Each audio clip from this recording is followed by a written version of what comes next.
తెలంగాణ ప్రజాస్వామ్య చరిత్రకు శ్రీకారం చుట్టిన శుభదినం. ప్రజల చేత, ప్రజల కొరకు ప్రజలే రాసుకున్న పోరాట చరిత్రమన్నది.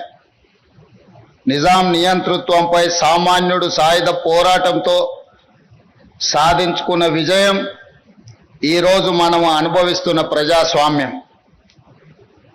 ప్రపంచ ఉద్యమాల చరిత్రలో సువర్ణ అక్షరాలతో లిఖించదగ్గ ఘనత తెలంగాణ సాయుధ పోరాటానికి. 1948 సెప్టెంబర్ 17 ఈ పోరాటంలో ప్రజలు విజయం సాధించి స్వేచ్ఛా పతాకను ఎగరవేసిన రోజు.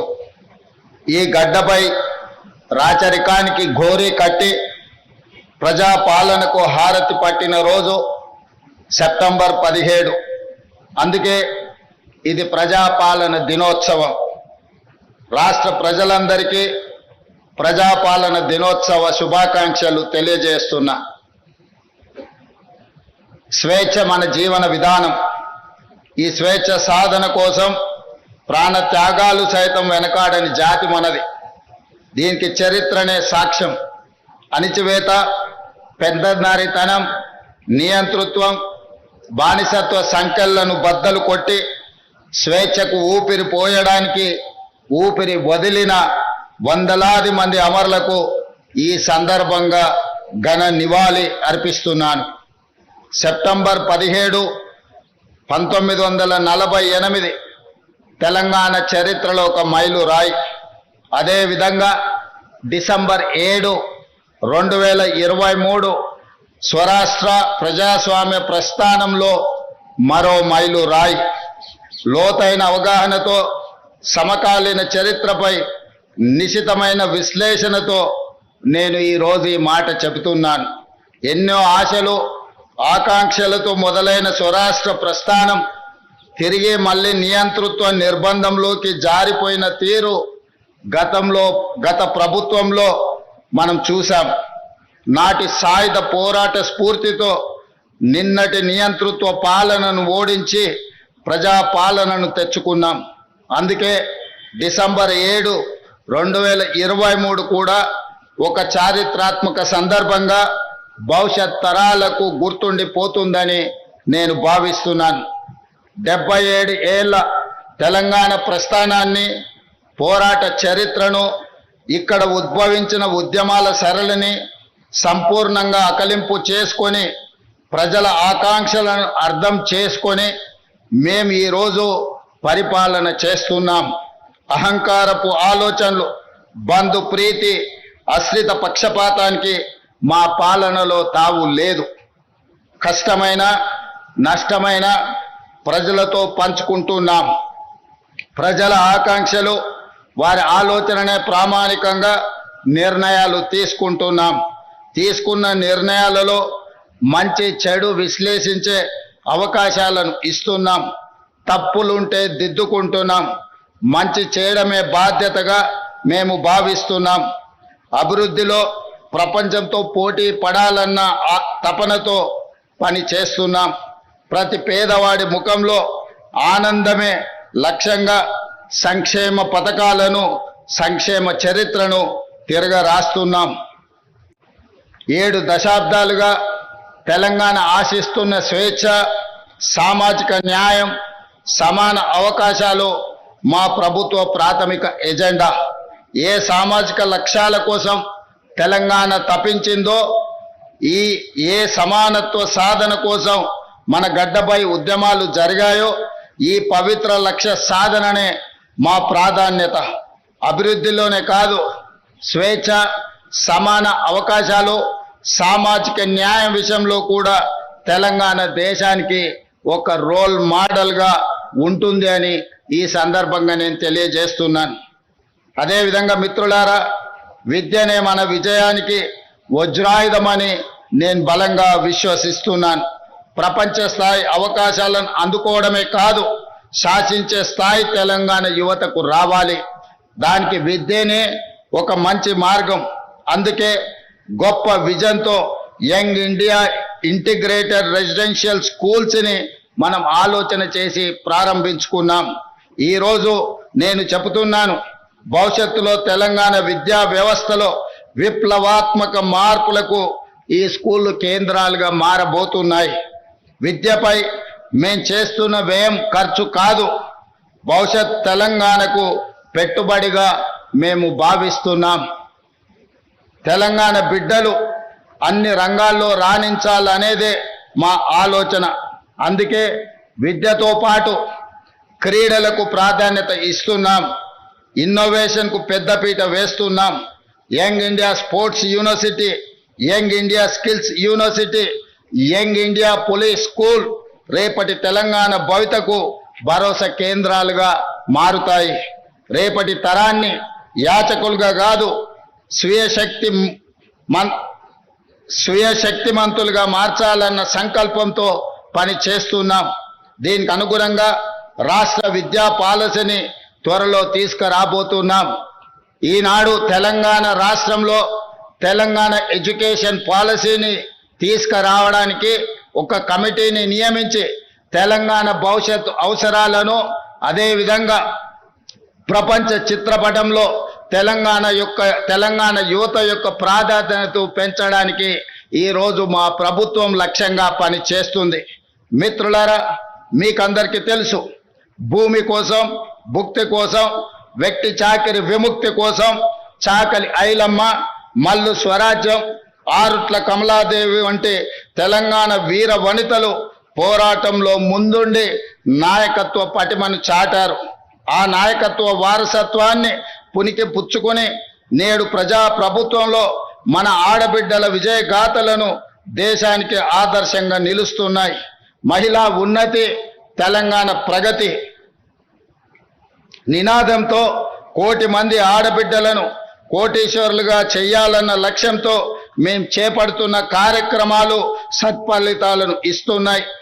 ఇందిరా మహిళా శక్తి పాలసీలో భాగంగా నారాయణపేట జిల్లాలో మహిళా సమైక్య ఆధ్వర్యంలో ఏర్పాటు చేసిన పెట్రోల్ బంకు ద్వారా 6 నెలల్లో 15,50,000 రూపాయల లాభం ఆర్జించి అవకాశం ఇస్తే అద్భుతాలు చేయగలరని మా ఆడబిడ్డలు ఈనాడు నిరూపించడం జరిగింది.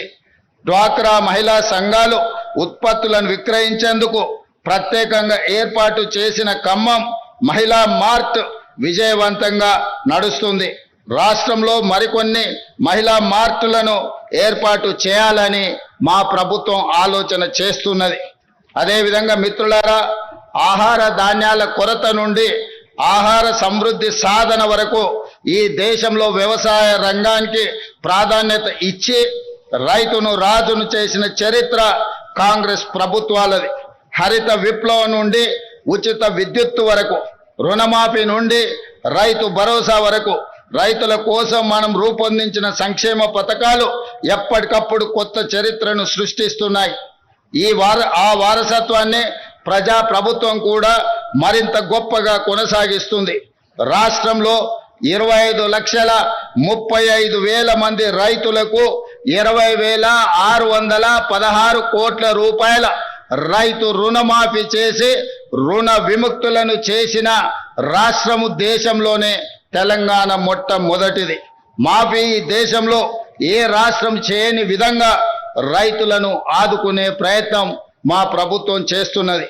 ఇందిరమ్మ రైతు భరోసా కింద 9 రోజుల్లో 9,000 కోట్ల రూపాయలు రైతుల ఖాతాలో వేసి పెట్టుబడికి భరోసా ఇచ్చాం.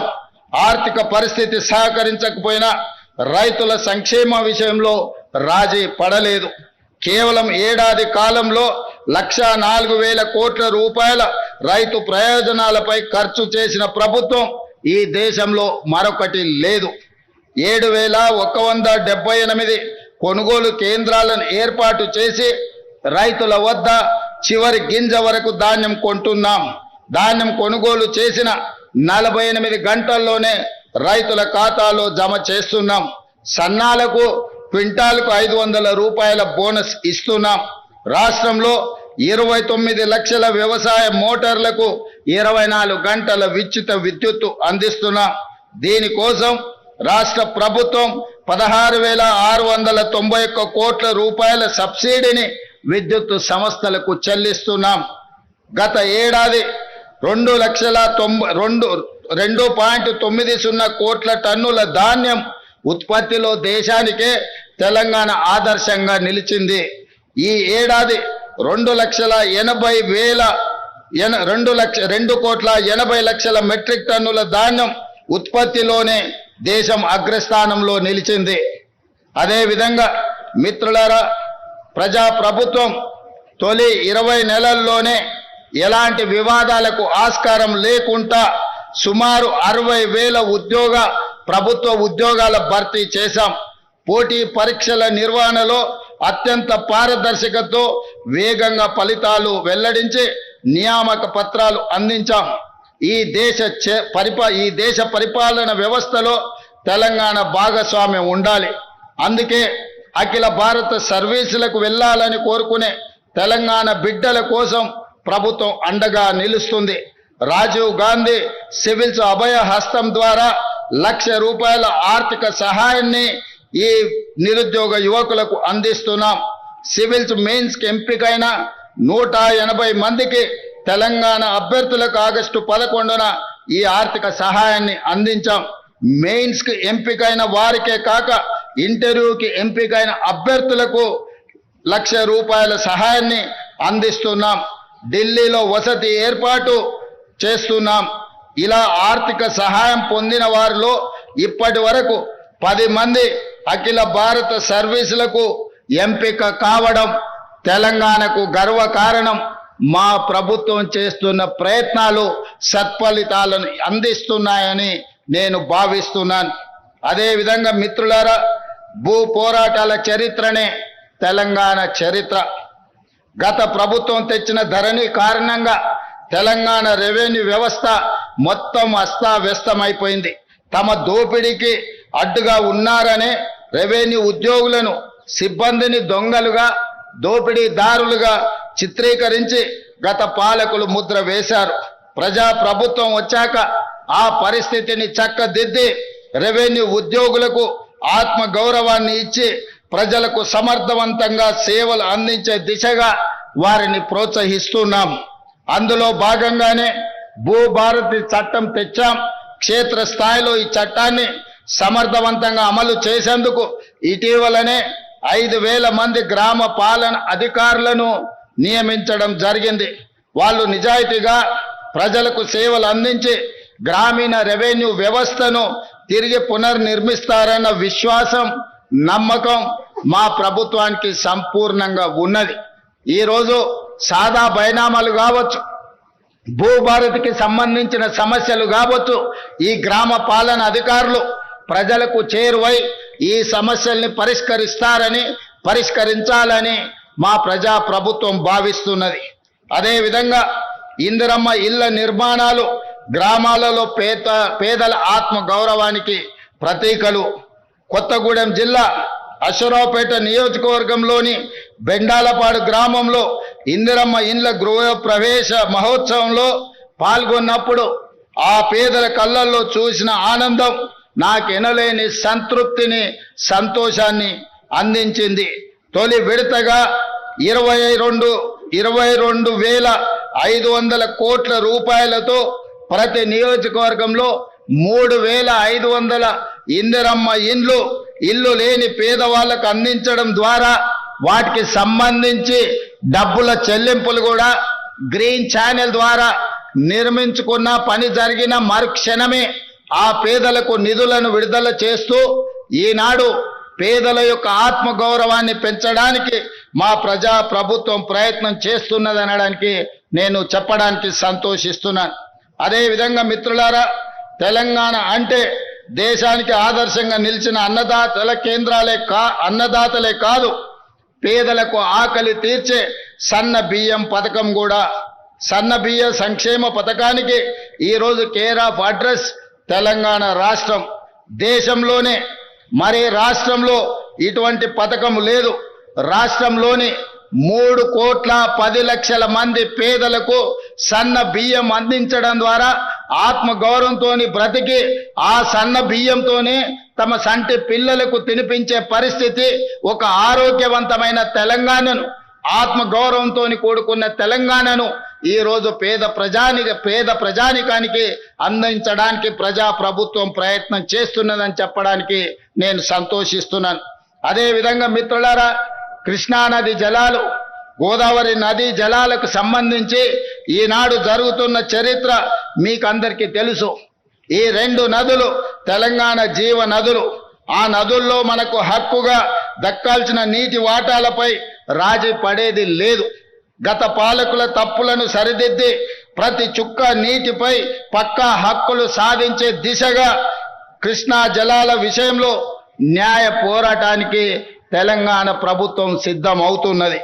ఇటీవలే మన ఇంజనీర్లకు, న్యాయ నిపుణులకు స్పష్టమైన దిశ నిర్దేశం రాష్ట్ర ప్రభుత్వం చేయడం జరిగింది. కృష్ణా జలాలలో తెలంగాణకు న్యాయంగా రావాల్సిన, ముఖ్యంగా నికర జలాలు, వరద జలాలు, మిగులు జలాలు మొత్తం కలిపితే తెలంగాణకు రావాల్సింది 904 టీఎంసీల నీళ్లు. ఈ 904 టీఎంసీల నీళ్లను సాధించడానికి కృష్ణా ట్రిబ్యునల్ ముందు తెలంగాణ తరఫున పక్కాగా బలమైన వాదన వినిపించడానికి అవసరమైన సూచనలను, సలహాలను సాగునీటి పారుదల శాఖ మంత్రితో పాటు మేమే స్వయంగా సమీక్షించి వాళ్లకు సూచనలు చేయడం జరిగింది. అందుకే ఈరోజు తెలంగాణ రాష్ట్రానికి కృష్ణా నదీ జలాలలో రావాల్సిన వాట కోసము ఈ ప్రభుత్వం పక్కా ప్రణాళికతో పకడ్బందీగా ప్రయత్నం చేసి మనకు రావాల్సిన వాటాను సాధించుకుంటామని నేను ఈ సందర్భంగా తెలియజేస్తున్నాను. అదేవిధంగా ఈరోజు 2027 ఎస్ఎల్బిసి టన్నెల్ ఆనాడు మొదలుపెట్టి వివిధ కారణాల చేత ఆగిపోయింది. ఈ రోజు ఎస్ఎల్బిసి టన్నెల్ పూర్తి చేస్తే కృష్ణానది జలాలలో మన వాటాలను వినియోగించడమే కాదు, నల్గొండ జిల్లాలో ఉన్న ఫ్లోరైడ్ సమస్యను పరిష్కరించడమే కాకుండా 3,60,000 ఎకరాలకు సాగునీరును అందించి నల్గొండ జిల్లాను పట్టి పీడిస్తున్న ఫ్లోరైడ్ సమస్యను పరిష్కరించడానికి ఎస్ఎల్బిసి టన్నెల్ పూర్తి చేయాలి. ఈ ఎస్ఎల్బిసి టన్నెల్ పూర్తి చేసే క్రమంలో మొన్న ప్రమాదం జరిగి కొంతమంది కార్మికులు చనిపోయినారు. ఆ కార్మికుల కుటుంబాలకు 25 లక్షల రూపాయల నష్టపరిహారం ఇవ్వడమే కాకుండా తిరిగి ఆ పన్నులను ప్రారంభించడానికి ఎస్ఎల్బిసి టన్నెల్ని 2027 డిసెంబర్ 9లోగా పూర్తి చేసి తెలంగాణ రైతాంగానికి అంకితం చేయాలని, నల్గొండ ఫ్లోరైడ్ బాధితులను ఆదుకోవాలని ఒక సంకల్పంతో మేము ముందుకు వెళ్తున్నాం. ఎవరు ఎన్ని అడ్డంకులు కల్పించినా, అవాకులు చెవాకులు పేలినా మా ప్రయత్నంలో మేం వెనకడుగు వెయ్యం. సమస్యలు వచ్చినప్పుడు నిటారుగా నిలబడి ఆ సమస్యల్ని అడ్డుకుంటాం, ఆ సమస్యల్ని పరిష్కరించుకుంటాం, తప్పుడు ప్రచారాలను తిప్పి కొడతామని చెప్పి ఈ సందర్భంగా తెలంగాణ సమాజానికి నేను తెలియజేయడానికి సంతోషిస్తున్నాను. అదేవిధంగా హైదరాబాద్ అనేది ఒక బ్రాండ్. ఈ బ్రాండే మన యొక్క ఇమేజ్ ప్రపంచ స్థాయిలో. అందుకే హైదరాబాద్ గేట్వే ఆఫ్ వరల్డ్ గా తీర్చిదిద్దాలని ఈనాడు పూర్తి స్థాయిలో మన ప్రభుత్వం ప్రణాళికలు రచిస్తుంది. దాంట్లో భాగంగానే హైదరాబాద్ మహానగరం మన బలం, మన బ్రాండ్. ఈ బ్రాండ్ను భవిష్యత్తులో ప్రపంచ వేదికపై సగర్వంగా నిలబెట్టే దీర్ఘకాలిక ప్రణాళికలను రచిస్తున్నాం. 2035 నాటికి తెలంగాణ $1 ట్రిలియన్ ఎకానమీగా, 2047 నాటికి $3 ట్రిలియన్ ఎకానమీగా ఎదగాలన్నదే తెలంగాణ ప్రభుత్వం యొక్క లక్ష్యం. అది సాధించిన నాడు భారతదేశానికే కాదు ప్రపంచానికే హైదరాబాద్ గేట్వేగా మారుతుంది. ఆ దిశగా మొత్తం రాష్ట్రానికి మేము మాస్టర్ ప్లాన్ తయారు చేస్తున్నాం. అంతర్జాతీయ ప్రమాణాలతో కూడిన మౌలిక సదుపాయాలతో హైదరాబాద్ తెలంగాణ ఉండాలన్నది మా ప్రభుత్వం యొక్క సంకల్పం. రోడ్లు, విద్యుత్తు, అదేవిధంగా రవాణా సదుపాయాలు, మురుగునీటి పారుదల, వాతావరణ స్వచ్ఛత, ఇలా అన్ని కోణాల్లో అత్యంత స్వచ్ఛమైన సుఖమైన జీవన ప్రమాణాలతో కూడిన నగరంగా హైదరాబాదును మార్చాలని మేము ప్రయత్నం చేస్తున్నాం. ఈ దశగా ఇప్పటికే ప్రభుత్వం చేస్తున్న ప్రయత్నాలు సత్ఫలితాలను అందిస్తున్నాయి. 1,00,000 కోట్ల అంతర్జాతీయ పెట్టుబడులకు హైదరాబాదు కేర్ ఆఫ్ అడ్రస్ గా మారుతుంది. గ్లోబల్ కేపబిలిటీ సెంటర్లకు హబ్ గా మారుతుంది. హైదరాబాదు నగరానికి వచ్చే 100 ఏళ్ల తాగునీటి అవసరాలకు శాశ్వత పరిష్కారంగా గోదావరి జలాలను తీసుకువస్తున్నాం. దీనికోసం 7,360 కోట్ల రూపాయలతో గోదావరి 2వ దశ 3వ దశ పనులను ఇటీవలనే ప్రారంభించుకున్నామని తెలియజేయడానికి నేను సంతోషిస్తున్నాను.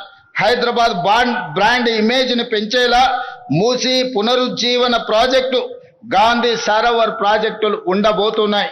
ఈనాడు దేశంలో గుజరాత్ సబర్మతి సరోవర్ రివర్ ఫ్రంట్ని, ఢిల్లీ గంగానది రివర్ ఫ్రంట్ని, ఉత్తరప్రదేశ్ యమునా నది రివర్ ఫ్రంట్, గంగా నది ఉత్తరప్రదేశ్లో, యమునా నది ఢిల్లీలో రివర్ ఫ్రంట్లుగా అక్కడి ప్రభుత్వాలు ప్రక్షాళన చేస్తున్నాయి. గుజరాత్తో, ఢిల్లీతో, ఉత్తరప్రదేశ్తో పోటీ పడి తెలంగాణ రాష్ట్రం మన మూసీ నది ప్రక్షాళన చేసి హైదరాబాద్ ఒక సుందరమైన నగరమే కాదు, వాతావరణ కాలుష్యానికి దూరంగా అభివృద్ధి చెందిన నగరంగా తీర్చిదిద్దడానికి ఈనాడు ప్రణాళికలు సిద్ధం చేస్తున్నాం. ఈ ప్రణాళికలతో ముందుకు వెళ్తున్న సందర్భంలో ఎదురైతున్న ఛాలెంజ్లను పరిష్కరించుకుంటూ మూసీ పరివాహక ప్రాంతంలో నిరుపేదలు అత్యంత కష్టమైన జీవితాన్ని గడుపుతున్నారు.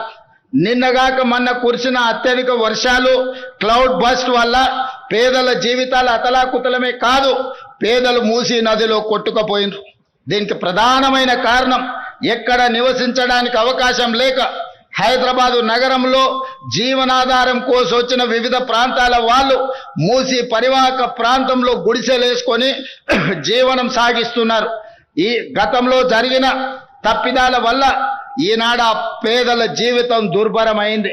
ప్రజలు కొట్టుకొని పోతున్నారు మూసీ నదిలో. అందుకే ఆలోచన చేసి మూసీ పరివాహక ప్రాంతంలో ఉన్న పేదలకు మంచి జీవన ప్రమాణాలు కల్పించే అభివృద్ధిని చేయడమే కాదు, మూసీ పరివాహక ప్రాంతాన్ని కూడా అద్భుతంగా తీర్చిదిద్ది ఒక ఆర్థిక వ్యవస్థగా, ఒక నైట్ ఎకానమీ, హైదరాబాదు నగరం రోజంతా పనిచేస్తే మూసీ రివర్ ఫ్రంట్ మొత్తం రాత్రి మొత్తం సాయంత్రం 7 గంటల నుంచి ఉదయం 6 గంటల వరకు అక్కడ ఆర్థిక వ్యవస్థను బలోపేతం చేసి అక్కడ వ్యాపార పారిశ్రామిక కార్యక్రమాలను నిరంతరం జరిగే విధంగా ప్రభుత్వం అనుమతులు ఇవ్వడం ద్వారా తెలంగాణ రాష్ట్ర ఆర్థిక వ్యవస్థను పెంపొందించడమే కాదు, తెలంగాణ నిరుద్యోగ యువతకు ఉద్యోగ ఉపాధి అవకాశాలు అక్కడ వస్తాయి. అందుకే ఈరోజు తెలంగాణ రాష్ట్ర ప్రభుత్వం మూసీ నది ప్రక్షాళన, మూసీ నది పరివాహక ప్రాంతంలో అభివృద్ధి కార్యక్రమాలు, ఈ అభివృద్ధి కార్యక్రమాల వల్ల నిరుద్యోగ యువకులకు ఉద్యోగ ఉపాధి అవకాశాలు కల్పించడమే కాకుండా రాష్ట్రానికి ఒక సైకిల్ కొత్త ఆర్థిక వ్యవస్థను అందిస్తాం. ఈ రోజు ఉదయం 6-7 గంటల నుంచి రాత్రి 9 గంటల వరకే మన వ్యాపార కార్యక్రమాలు జరుగుతున్నాయి. కానీ మూసీ నది పరివాహక ప్రాంతంలో రాత్రి మొత్తం ఆర్థిక వ్యవస్థ నడిచే విధంగా ప్రతి వాళ్ళు ఏమి కావాలన్నా అక్కడ నుంచి పొందవచ్చు, ప్రతి వాళ్ళు అక్కడికి వెళ్ళొచ్చు, ప్రపంచ పర్యాటకులను ఆకర్షించే విధంగా మూసీ నది పరివాహక ప్రాంతాన్ని ఈ రోజు అభివృద్ధి చేస్తాం. ఇదే కాదు, హిందువులకు సంబంధించిన దేవాలయం కావచ్చు, ముస్లిం సోదరులకు సంబంధించిన మసీదు కావచ్చు, సిక్కు సోదరులకు సంబంధించిన గురుద్వారా కావచ్చు, క్రిస్టియన్ సోదరులకు సంబంధించిన చర్చిలు కావచ్చు, ఈ నదీ పరివాహక ప్రాంతంలో మత సామరస్యంతో కూడుకున్న గొప్ప కట్టడాలను కట్టడం ద్వారా ప్రపంచ పర్యాటకులను ఆకర్షించి ఈ ప్రాంతాన్ని అభివృద్ధి చేయాలన్న ఆలోచన చేయడమే కాకుండా తెలంగాణ వైతాళికులు, తెలంగాణ చరిత్రకు, తెలంగాణ పోరాటాలకు ప్రతీకలైన గొప్ప వ్యక్తుల యొక్క అక్కడ విగ్రహాలు పెట్టుకోవడం ద్వారా ప్రపంచ పర్యాటకులకు తెలంగాణ చరిత్రను అందించడానికి ఈ మూసీ నది పరివాహక ప్రాంతాన్ని ఈరోజు అభివృద్ధి చేయబోతున్నాం. ఈనాడు హైదరాబాద్ చార్మినార్ ప్రాంతంలో వెళ్తే కాలు తీసి కాలు పెట్టలేని పరిస్థితి. ఉస్మానియా ఆసుపత్రికి వెళ్తే ఆ దుర్గంధంతోని మనం చనిపోయే పరిస్థితులు ఉన్నాయి. వీటన్నిటిలో మార్పు రావాలి. ఈ మార్పు తెలంగాణ అభివృద్ధిలో భాగస్వామ్యం కావాలి. వీటి కోసం నా ప్రభుత్వం నిరంతరం ప్రయత్నం చేస్తుంది. ఈ ప్రయత్నంలో ఒడిదుడుకులు వచ్చినా నిటారుగా నిలబడి అడ్డుకుంటాం, అభివృద్ధిని ముందుకు తీసుకువెళ్తాం. భవిష్యత్ తరాలకు మూసీ నది పరివాహక ప్రాంతం ప్రపంచానికి ఆదర్శంగా నిలబడే విధంగా ఈనాడు ప్రభుత్వం ప్రణాళికలు రచిస్తుంది. తొందరలోనే ఈ ప్రణాళికలను కార్యక్రమాలను ప్రారంభించుకుంటాం. డిసెంబర్ 9, 2025 లోపల ఈ ప్రణాళిక కార్యక్రమాలను ప్రారంభించుకుంటామని తెలియజేయడానికి నేను సంతోషపడుతున్నాను. అదేవిధంగా ORR పై తలపెట్టిన గేట్వే ఆఫ్ హైదరాబాద్ గొప్ప స్వాగత తోరణంగా నిలుస్తుంది. 24,000 కోట్ల రూపాయల అంచనాతో మెట్రో 2వ దశ విస్తరణ ప్రాజెక్టును చేపట్టబోతున్నాం. ఇప్పటికే 69 కిలోమీటర్లు ఉన్న మెట్రో మార్గానికి అదనంగా 2వ దశలో 77 కిలోమీటర్ల మేర మెట్రో రైలును నిర్మించాలనే ప్రయత్నాలు చేస్తున్నాం. తొందరలోనే మెట్రో విస్తరణ పనులను కూడా ప్రారంభించుకుంటామని తెలియజేస్తున్నాను. అదేవిధంగా మిత్రులారా, తెలంగాణ ప్రాంతం పోరాటాలకు వేదిక, తెలంగాణ ప్రాంతం త్యాగాలకు వేదిక, తెలంగాణ ప్రాంతం అమరవీరులకు ఒక ప్రతీక. అలాంటి తెలంగాణ ప్రాంతాన్ని ఈనాడు మత్తు మహమ్మారి, గంజాయి కావచ్చు, డ్రగ్స్ కావచ్చు, తెలంగాణ యువతను పట్టి పీడిస్తున్నది. ఇది నా సమస్య, మీ సమస్య, ప్రతి పేదవాడి సమస్య. ధనవంతులు, శ్రీమంతులు లేదా విలాసవంతమైన జీవితం గడుపుతున్న వాళ్ళే ఈ గంజాయి డ్రగ్స్ బారిన పడడం లేదు. ఈనాడు జరుగుతున్న కేసులు, వస్తున్న సమాచారం, మధ్యతరగతికి సంబంధించిన యువత కూడా పెడధోరణిలో పోతున్నారు. పట్టణానికే పరిమితంగా, నగరానికే పరిమితం కాలే, పట్టణాలు, గ్రామీణ ప్రాంతాలలో కూడా ఈనాడు గంజాయి మూలాలు కనిపిస్తున్నాయి. ఎక్కడ చూసినా కేసులు జరుగుతున్నాయి. ఈ కేసుల వెనకాల చూస్తే గంజాయి ప్రభావమో, డ్రగ్స్ ప్రభావమో అధికంగా కనిపిస్తుంది. అందుకే మిత్రులారా, ఈనాడు మీ అందరి సహకారాన్ని నేను కోరుకుంటున్నా. ప్రజలు ఇందులో సంపూర్ణంగా ఈ ప్రభుత్వంతో కలిసి రావాలి. కొంతమందికి ఇష్టం లేకపోవచ్చు, కొంతమందికి మా ప్రయత్నం నచ్చకపోవచ్చు, కానీ ప్రజల నుంచి నేను ఆశిస్తున్నా మీరందరు అండగా నిలబడాలి. అందుకే గతంలో జరిగిన పరిణామాలు మీకు తెలుసు. డ్రగ్స్కు సంబంధించి Hyderabad gateway of Hyderabad for development అనుకుంటా డ్రగ్స్కి గేట్వేగా కొంతమంది మార్చుకోవడం జరిగింది. అందుకే ఈనాడు ఈ డ్రగ్స్ను నియంత్రించడానికి ఈగల్ ఫోర్స్ను తీసుకొచ్చినాం. ఎక్కడైనా మీకు అందరికీ తెలుసు, గద్ద ఆకాశంలో ఎన్ని వందల మీటర్ల పైన ఎగిరినా తన టార్గెట్ను నిశితంగా గమనించి పక్కాగా గద్ద తను చేయాల్సిన పని చేస్తుంది. అందుకే ఈరోజు తెలంగాణ రాష్ట్రంలో ఈ గంజాయిని, డ్రగ్స్ను నిర్మూలించడానికి ఈగల్ ఫోర్స్ను తీసుకొచ్చినాం. ఇది భవిష్యత్తులో తెలంగాణ యువతను సరైన దారిలో పెట్టడానికి, ఈ డ్రగ్స్, గంజాయి వ్యాపారాలు చేసే వాళ్ళను నిర్మూలించడం కోసం ఈనాడు ఈ వ్యవస్థను మనం ఏర్పాటు చేసుకోవడం జరిగింది. కొంతమందికి నచ్చకపోవచ్చు, అయినా ఇందులో వెనుకడుగు వెయ్యాలన్న ఆలోచన లేదు. మొన్న జరిగిన ప్రపంచ దేశాలలో 138 దేశాలు ఈ గంజాయి డ్రగ్స్ నిర్మూలన మీద ఒక పోటీ జరిగింది. దాంట్లో Hyderabad police world police summit WPS 2025లో డ్రగ్ కంట్రోల్ కేటగిరీలో మన హైదరాబాద్ నార్కోటిక్ ఎన్ఫోర్స్మెంట్ వింగ్ ప్రథమ బహుమతి సాధించింది. 138 దేశాలలో గంజాయి డ్రగ్స్ ను నియంత్రించడంలో పోలీస్ వ్యవస్థల మధ్యలో పోటీ జరిగితే హైదరాబాదు నగర పోలీస్ వ్యవస్థ ప్రపంచంలోనే ప్రథమ స్థానంలో నిలబడ్డది. అంటే ఈ రోజు మా ప్రభుత్వం గంజాయి డ్రగ్స్ ను నియంత్రించడానికి ఏ రకంగా మన పోలీస్ వ్యవస్థ ప్రయత్నం చేస్తుందో మీరందరూ గమనించాలి. కాబట్టి మిత్రులారా, ఈ రోజు గంజాయి డ్రగ్స్ కి సంబంధించి ఎంత పెద్దవారు ఉన్నా, ఎవరి బంధువులున్నా, ఎవరి మిత్రులున్నా, ఎవరిని ఈ ప్రభుత్వం వదలదు. వాళ్ళ పట్ల కఠినంగా వ్యవహరిస్తుంది.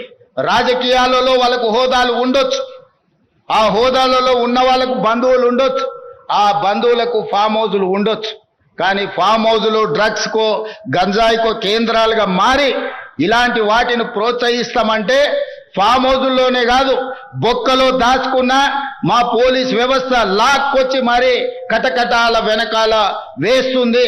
ఇతర దేశాల నుంచి కొంతమంది ఇక్కడికి వచ్చి శాశ్వతంగా ఇక్కడనే స్థిర నివాసం ఏర్పరచుకొని ఈ వ్యాపారాలను కూడా చేస్తుండ్రు.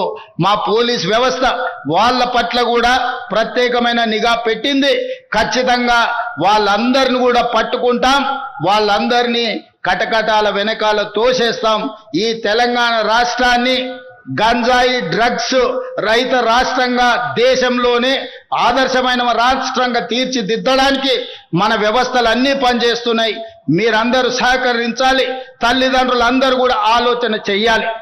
మనం ఎంత కష్టపడి జీవితంలో ఎన్ని విజయాలు సాధించినా, ఎన్ని ఆస్తులు అంతస్తులు కూడబెట్టినా మన పిల్లలు వ్యసన పరులై గంజాయికో డ్రగ్స్కో బానిసలైతే మన బాధ ఏ విధంగా ఉంటుందో ఒకసారి ఆలోచన చేయండి. ఈరోజు ఈ ప్రభుత్వం చేస్తున్న చిత్తశుద్ధితో కూడుకున్న ఈ ప్రయత్నాన్ని రాజకీయాలకు అతీతంగా, వ్యక్తిగతమైన దేశాలకు అతీతంగా ఈ ప్రభుత్వానికి సహకరించాల్సిన అవసరం ఉన్నది. ఈ విషయంలో వితండవాదం చేయడం కానీ, ప్రభుత్వం చేస్తున్న ప్రయత్నాలను తప్పుపట్టే వాళ్లను తెలంగాణ సమాజం బహిష్కరించాలి. ఈ దేశంలో, ఈ రాష్ట్రంలో గంజాయి గాని డ్రగ్స్ గాని ఆనవాళ్లు ఉండొద్దు. ఈ తెలంగాణ రాష్ట్రం పోరాటాలకు వేదిక, త్యాగాలకు పునాదులు. ఈడ అమరవీరులు గొప్ప త్యాగాలు చేసిన చరిత్ర ఉన్నది. ఈ చరిత్ర కాలగర్భంలో కలిసిపోకూడదు. ఈ గంజాయి డ్రగ్స్ బ్యాచ్ను వదలకూడదు. వాళ్ళ పట్ల కఠినంగా వ్యవహరిస్తామని చెప్పి నేను ఈ సందర్భంగా 4 కోట్ల తెలంగాణ ప్రజలకు నేను మాట ఇస్తున్నాను. అదే విధంగా మిత్రులారా, తెలంగాణ రైజింగ్ 2047 ఏ గ్రామమైనా, ఏ జిల్లా అయినా, ఏ రాష్ట్రమైనా, ఏ దేశమైనా, ఏ సంస్థ అయినా పక్కా ప్రణాళికలను పకడ్బందీగా తయారు చేసుకొని వాటిని అమలు చేసుకుంటూ ముందుకు వెళితే విజయాలు సాధించడం పెద్ద విషయం కాదు. ఆ విధమైన ప్రణాళికల కోసమే తెలంగాణ రాష్ట్ర ప్రభుత్వం తెలంగాణ రైజింగ్ 2047 విజన్ డాక్యుమెంట్ను పూర్తి చేసుకుంటున్నాం. 2047కి దేశానికి స్వతంత్రం వచ్చి 100 సంవత్సరాలు పూర్తి చేసుకోబోతున్నాం. 100 సంవత్సరాల స్వతంత్ర భారతదేశంలో ఈ దేశమే కాదు, తెలంగాణ రాష్ట్రం ఏ విధంగా ప్రపంచంతో పోటీ పడి అభివృద్ధి జరిగిందో ఒక నమూనాగా తెలంగాణను తీర్చిదిద్దాలని, భవిష్యత్ తరాలకు ఒక విజన్ డాక్యుమెంట్ ఇవ్వాలని ఈనాడు తెలంగాణ రాష్ట్ర ప్రభుత్వము ప్రయత్నం చేస్తున్నది. ఈ రాష్ట్ర ప్రభుత్వం చేస్తున్న ప్రయత్నం తెలంగాణ రైజింగ్ 2047 విజన్ డాక్యుమెంట్ని డిసెంబర్ 9, 2025 నాడు తెలంగాణ జాతికి అంకితం చేయడం జరుగుతుంది అని చెప్పి నేను ఈ సందర్భంగా మిత్రులందరికీ సవినయంగా తెలియజేస్తున్నాను. అదేవిధంగా మిత్రులారా, ఈ పాలసీ డాక్యుమెంటే తెలంగాణ ఆర్థిక వ్యవస్థకు, అభివృద్ధికి ఒక గేమ్ చేంజర్గా మారుతుంది. అందుకే ఈనాడు మేధావులు తెలంగాణ అభివృద్ధిలో భాగస్వాములు కావాలనుకున్న వాళ్ళు ఈ ప్రభుత్వానికి సూచనలు, సలహాలు ఇవ్వండి. మీ అనుభవాన్ని తెలంగాణ కోసం వినియోగించండి. ఈ తెలంగాణ రాష్ట్రం చేసే ప్రణాళిక తెలంగాణ రైజింగ్ 2047 విజన్ డాక్యుమెంట్ ఈ దేశానికి ఆదర్శంగా నిలబడాలి. ఈరోజు నీతి ఆయోగ్ కావచ్చు, ప్రధానమంత్రి సమావేశాలలో తెలంగాణ రాష్ట్ర ప్రభుత్వం తరఫున నేను, మా ఉప ముఖ్యమంత్రి గారు ఈ అంశాలను ప్రస్తావించినప్పుడు కేంద్ర ప్రభుత్వం కూడా ఆసక్తిగా వినడం జరిగింది. మా ప్రణాళికలకు సహకరించడానికి కూడా మాట ఇవ్వడం జరిగింది. అందుకే ఈ రోజు మనం రచించుకోబోయే తెలంగాణ రైజింగ్ 2047 రాబోయే 100 సంవత్సరాలకు అభివృద్ధి నమూనాగా పక్కా ప్రణాళికతో ముందుకు వస్తున్నాం. ఈ ప్రణాళిక తెలంగాణ ముఖ చిత్రాన్ని మార్చబోతుంది. ఈ ప్రణాళికనే తెలంగాణ నిరుద్యోగ యువతకు ఉజ్వల భవిష్యత్తును అందించబోతుంది అని చెప్పి నేను ఈ సందర్భంగా తెలియజేస్తున్నాను మిత్రులారా. అదే విధంగా ఇందులో భాగంగానే భారత్ ఫ్యూచర్ సిటీ ఈరోజు 400 సంవత్సరాల ముందు కులీ కుతుబ్ షాహీలు, నిజాం సర్కార్లు, అదే విధంగా బ్రిటిషర్స్, అదే విధంగా ఉమ్మడి రాష్ట్రంలో ఆనాటి ముఖ్యమంత్రులు ఈరోజు హైదరాబాద్ను, సికింద్రాబాద్ను, సైబరాబాద్ను నిర్మించడం జరిగింది. ఈరోజు మన అవసరాలు పెరిగిపోయినాయి. ఈరోజు ఉన్న వ్యవస్థ, ఈ ఉన్న మొత్తం మనకున్న సిస్టమ్ అంతా కూడా సరిపోవడం లేదు. అందుకే ఈరోజు తెలంగాణ రాష్ట్ర ప్రభుత్వం పూర్తి స్థాయిలో ఆలోచన చేసి ఒక గొప్ప నగరాన్ని నిర్మించాలి. అది భారత్కే ఒక ఫ్యూచర్ సిటీగా, ఒక భవిష్యత్తు నగరంగా ఉండాలని ఆలోచన చేసి శంషాబాద్ ఎయిర్పోర్ట్కు కూతవేటు దూరంలో ఈనాడు భారత్ ఫ్యూచర్ సిటీని ప్రణాళికలు చేస్తున్నాం. దాదాపుగా 30,000 ఎకరాలలో ప్రపంచంలోనే ఒక అభివృద్ధి చెందిన నగరంగా ఈరోజు కొత్త నగరాన్ని నిర్మించుకోబోతున్నాం. దీనికి కూడా తొందరలోనే పనులు ప్రారంభిస్తాం. వాటన్నిటి కూడా ప్రణాళికలు సిద్ధమైనవి. కొంతమంది అక్కడి ప్రాంత రైతులను, ఆ ప్రాంత ప్రజలను రెచ్చగొట్టాలన్న ఆలోచన చేస్తారు. వాళ్ళు చేయనిది ఇతరులు ఎవరు చేసినా వాళ్ళ యొక్క అక్కసు అసూయ వాళ్ళ మాటల్లో కనిపిస్తుంది. ఇలాంటి వాటిని తిప్పి కొట్టాలి. ఒక గొప్ప నగరాన్ని నిర్మించుకునే అవకాశం ఈ తెలంగాణ రాష్ట్ర ప్రజలకు దక్కింది. అందుకే భారత్ ఫ్యూచర్ సిటీ నిర్మాణంలో ఆ ప్రాంత రైతులు కానీ ఆ ప్రాంత ప్రజాప్రతినిధులు అందరూ కలిసి రావాలి. వాళ్ళందరికీ అవగాహన కల్పించే కార్యక్రమాన్ని కూడా రాష్ట్ర ప్రభుత్వం తీసుకుంటుంది. రేపు భవిష్యత్ నగరం ప్రపంచానికే వేదిక కాబోతుంది. పెట్టుబడులకు కానీ సాంకేతిక నైపుణ్యాన్ని కానీ అభివృద్ధి ప్రణాళికలకు అదొక వేదిక కాబోతుంది. ఇది తెలంగాణ రాష్ట్ర ఆదాయాన్ని పెంచడమే కాకుండా తెలంగాణ రాష్ట్రాన్ని ఆర్థిక రంగంలో నిలదొక్కునేలా చేసి ఒక ధనిక రాష్ట్రంగా తెలంగాణను తీర్చిదిద్దే అవకాశం ఉంది. దానికి కూడా మీరందరి సహకారం ఉండాలి, ప్రజలకు అవగాహన కల్పించాలి అని చెప్పి మన వాళ్ళందరినీ ప్రజాప్రతినిధులను ప్రజా సంఘాలను కూడా నేను రిక్వెస్ట్ చేస్తున్నాను. దానికి రీజనల్ రింగ్ రోడ్డు అభివృద్ధికి రాచమార్గంగా బారబోతుంది. ఈరోజు 160 కిలోమీటర్ల ఔటర్ రింగ్ రోడ్డు ఈరోజు మనకింత అభివృద్ధి తెచ్చిపెట్టింది. ఈనాడు రీజనల్ రింగ్ రోడ్డు ప్రతిపాదన కేంద్ర ప్రభుత్వం దాదాపుగా ఆమోదించింది. రీజనల్ రింగ్ రోడ్డు 360 కిలోమీటర్లు రాబోతుంది. రీజనల్ రింగ్ రోడ్డుతో పాటు రీజనల్ రింగ్ రైలు ప్రణాళికలు కూడా కేంద్ర ప్రభుత్వం దాదాపుగా ఆమోదించింది.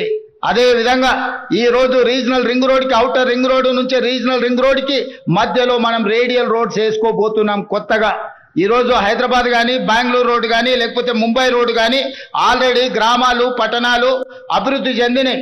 రోడ్డు వైడనింగ్ లో వాటిని కూలగొట్టాలంటే చాలా కష్టమైన పని అయింది, పేదలకు నష్టం జరుగుతుంది.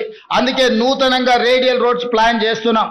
ఈనాడు మనము ఫ్యూచర్ సిటీ నుంచి ఒక రేడియల్ రోడ్, అదే విధంగా బుద్వేల్ కోత్వాల్గూడ నుంచి ఈ రోజు చందన్వల్లి నుంచి కొడంగల్ వరకు ఇంకొక రేడియల్ రోడ్డుని ఈ రకంగా 10 నుంచి 12 రేడియల్ రోడ్స్ ని ఔటర్ రింగ్ రోడ్డు నుంచి రీజనల్ రింగ్ రోడ్డుకు వేయదలుచుకున్నాం. ఇదే కాదు, ఈనాడు కేంద్ర ప్రభుత్వంతో మాట్లాడినాం. బుల్లెట్ ట్రైన్ అంటే జనాలు జపాన్ వైపు చూస్తారు. జపాన్ తర్వాత నరేంద్ర మోడీ గారు గుజరాత్ కు తీసుకెళ్ళారు.